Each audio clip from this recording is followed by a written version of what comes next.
السلام عليكم يا أحبابي الكرام، كيف حالكم؟ اسمي محمد الحفيظ. اليوم سآتيكم جميعا على جملة جديدة أنتم تتعلمون اللغة العربية بطريقة سهلة ما। তো আজকে আমরা জানবো কিভাবে আপনি আরবিতে বলবেন যে কয়লা ধুইলে ময়লা যায় না।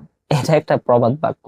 এই কথাটা আমরা অনেক সময় ব্যবহার করে থাকি যে কয়লা যতই আপনি ধুন কোনো সময় ময়লা যাবে না, কয়লা ধুলে তো সবসময় কালোই বের হবে, কয়লা ধুইলে ময়লা যায় না। এই কথাটা যদি আপনি আরবিতে বলতে চান তাহলে বলবেন লা ইয়াবিয়াদ্দুল ফাহমু ওয়ালাউ গসালতাহু আলফা মারাতিন।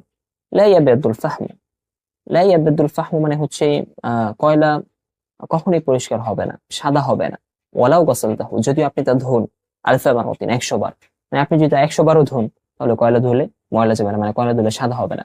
এবার বলতে পারেন লা ইয়াবিয়াদ্দুল ফাহমু, লা ইয়াবিয়াদ্দুল ফাহমু।